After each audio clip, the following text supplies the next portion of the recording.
Why is it that growth in Jesus hurts so much? It seems almost programmatic.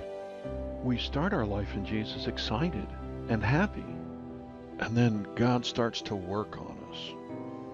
The fall put every part of our being out of joint.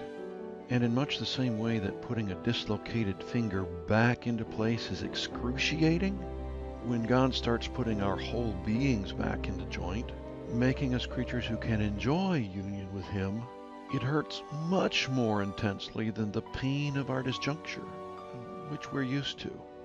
He begins with putting our bodies and our relationship to our bodies back into joint. John of the Cross calls this phase the dark night of the flesh.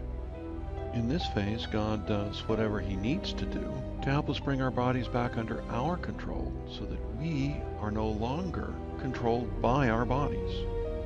God continues by putting our emotions and our relationship to our emotions back into joint. John of the Cross calls this the dark night of the soul. In this phase, God brings our emotions under our control so that we're not controlled by our emotions any longer. And of course, all of this hurts tremendously because the only way not to be controlled by our bodies and emotions is to learn that we can endure the pain they can cause us. John calls the third phase of God's therapy the dark night of the spirit. In this phase, God begins to put our spirit back into joint.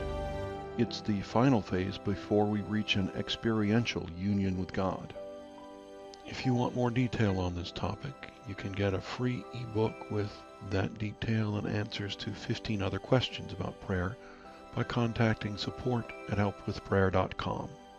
But don't wait until you're out of pain to pray, because God intends to totally reclaim us. He wants creatures who will enjoy living with Him as He is.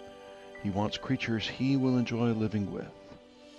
The therapy hurts, no question. But when we cooperate, it gives us the only gift worth having, and the only gift, in fact, that God can give us, Himself.